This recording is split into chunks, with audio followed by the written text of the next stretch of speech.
Kesultanan Aceh belum lama berdiri ketika Portugis menaklukkan Malaka pada tahun 1511.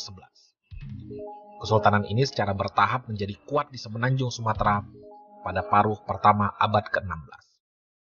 Kala itu, lada Sumatera laku keras di pasar Tiongkok dan Eropa. Hubungan dengan pedagang dari pesisir Laut Merah pun segera terjalin. Ia membawa keuntungan bagi Kesultanan Aceh.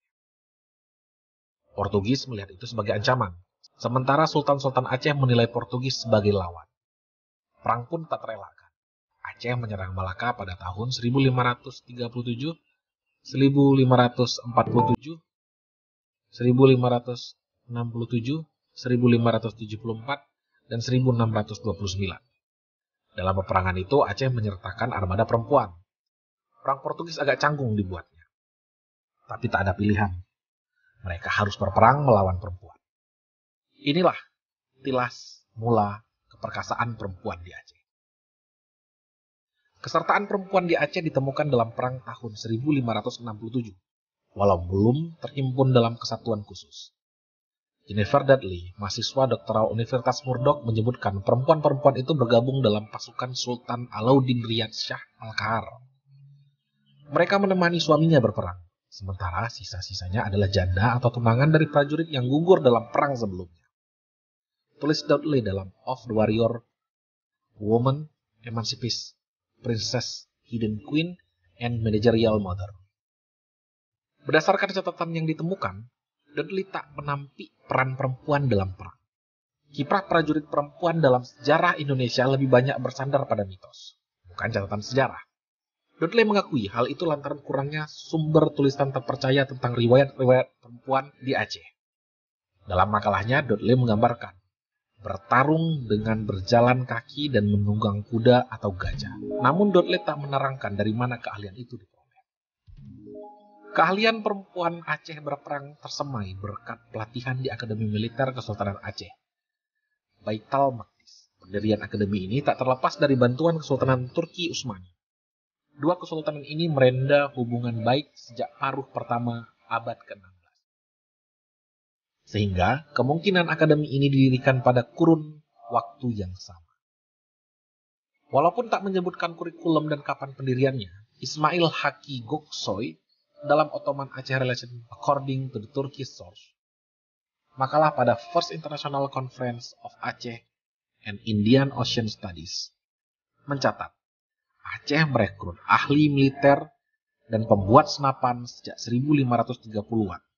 Dia juga menyebut akademi ini meluluskan seorang perempuan Aceh, Kumalahayati.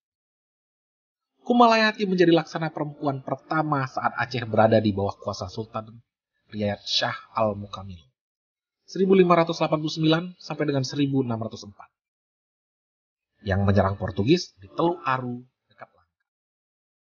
Tugas Kumalahayati adalah menghadang serangan Portugis setelah peperangan di Teluk Aru. Dia lalu membentuk kesatuan perempuan bernama Inong Bale.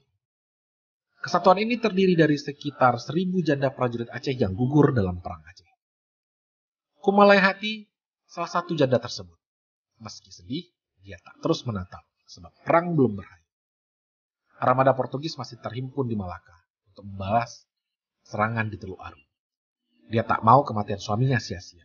Demi cintanya pada suami, Kumalahayati berlakon sebagai panglima di juru latih janda-janda. Teluk Krung Raya terpilih sebagai markas mereka. Di sana mereka dilatih mengangkat busur, memegang senapan, menunggang kuda, mengendalikan gajah, dan tak kalah penting, mengorbankan semangat cinta pada suami sebagai bekal perang. Selain itu, markas mereka dilengkapi dengan kapal-kapal perang dan meriam. Perang perempuan dalam kemiliteran Aceh tak terbatas pada pasukan perang. Sultan Muda Ali Riyad Shah V, 1604 sampai dengan 1607, dikelilingi oleh pasukan pengawal perempuan yang disebut dengan Suki Inung Kawai. Berbeda dengan Inung Bale, anggota pasukan ini terdiri dari perempuan-perempuan bersuami dan perawan. Mereka dipercaya menjaga istana putri. Anthony Reid, pakar sejarah Asia Tenggara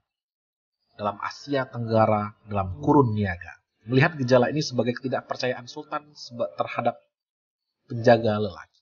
Reid menyebut pola ini tampaknya bersumber dari ketidakpercayaan yang dirasakan oleh kalangan raja terhadap setiap laki yang mendekati tempat tinggal putri-putri istana.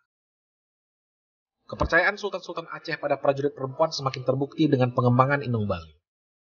Iskandar Muda 1607 sampai dengan 1636, Sultan Aceh termansyur mengambil sebagian anggota Inung Bale untuk masuk ke Kemala Cahaya, pengawal kehormatan istana.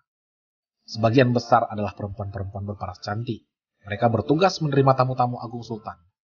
Menurut An Kumar dalam Prajurit Perempuan Jawa, mengutip catatan Peter Mundi, pengelana Inggris yang melawat ke Aceh pada tahun 1637, para pengawal perempuan berjalan sambil mengusung panah dan busur. Menurut Al-Asmi dalam 59 tahun Aceh Merdeka, seusai masa Iskandar Muda, prajurit perempuan Aceh terus dibina oleh Sultan Safiatuddin 1641-1675. Inung Bale misalnya, tak lagi hanya berisi janda, tapi juga perempuan bersuami atau masih gadis.